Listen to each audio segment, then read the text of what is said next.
আসসালামু আলাইকুম বন্ধুরা, আমি মোহন আলম চলে আসলাম ছোট্ট একটা ভিডিও নিয়ে। দেখো এখানে রান্না করব কাটোয়া ডাটার সাথে কচি কচি শাকটাও নিয়েছি। কাটোয়া ডাটা দিয়ে পটল, ঝিঙ্গা, তারপরে কাঁঠালের বিচি, আর এখানে আছে কচু, এই যে গাটি কচু যেটা বলে, কচু দিয়ে একটা হচ্ছে সবজি রান্না করব।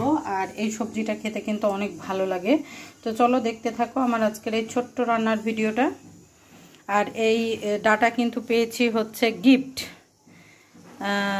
স্যার দিয়েছে। স্যারের জমিতে হয়েছিল, সব ভাবিরাকেই স্যার এই ডাটা খেতে দিয়েছে। তো ভাবলাম যে একটা রেসিপি হয়েই যাক ডাটা দিয়ে। তো এই তরকারিটা কিন্তু অনেক মজা হয়। তো চলো দেখতে থাকো। এখানে আমি গোটা জিরা ফোড়ন দিয়েছি আর শুকনো মরিচ ফোড়ন দিয়ে এখন হচ্ছে পেঁয়াজ দিয়ে দিব, দিয়ে তারপরে একে একে সব মশলা দিয়ে রান্না করব। তো চলো দেখতে থাকো আমার আজকের রেসিপিটা। তো এখানে আমি প্রথমে কচু আর এই ডাটাটা যেহেতু সিদ্ধ হতে সময় লাগবে, এই জন্য কচু আর ডাটা দিলাম। আর পেঁয়াজ ভাজার পরে হলুদ, ধনার গুঁড়া দিয়ে এখন হচ্ছে আর লবণ দিয়ে এখন আমি এটাকে ভেজে নিচ্ছি।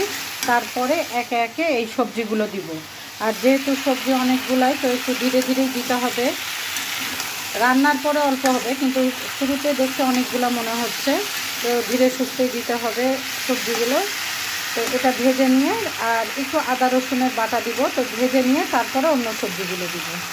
বন্ধুরা, এই যে সব সবজি দিয়ে এখন এই অবস্থা, মোটামুটি সিদ্ধ হয়েছে। আর পানিও বের হয়েছিল অনেক, যেহেতু ঝিঙ্গা আছে, পটল আছে, তো রসটাও অনেকটা শুকিয়ে গেছে। আর দিলাম এখন হচ্ছে ভাজা জিরার গুঁড়া। আমি প্রত্যেকটা সবজির তরকারিতে ভাজা জিরার গুঁড়া দিই, তাহলে ভালো হয়, খেতে স্বাদ লাগে।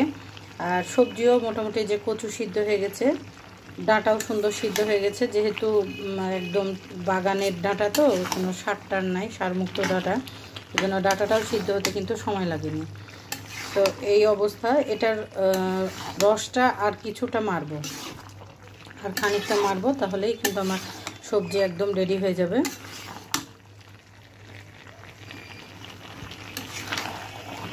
তো এরকম কার কার পছন্দ এইরকম পাঁচমিশালি সবজি দিয়ে রান্না করা সবজি?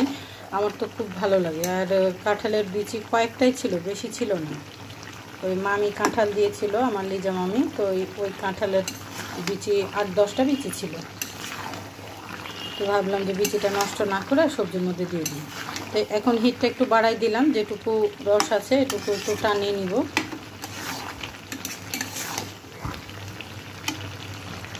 তো বন্ধুরা, সবজি মোটামুটি কমপ্লিট, সবজি হয়ে গেছে, এখন এটা নামিয়ে নেবে। আর যেহেতু কচু আছে, এই জন্য হচ্ছে রসটা কিন্তু কচুর ভিতরে টেনে নেবে।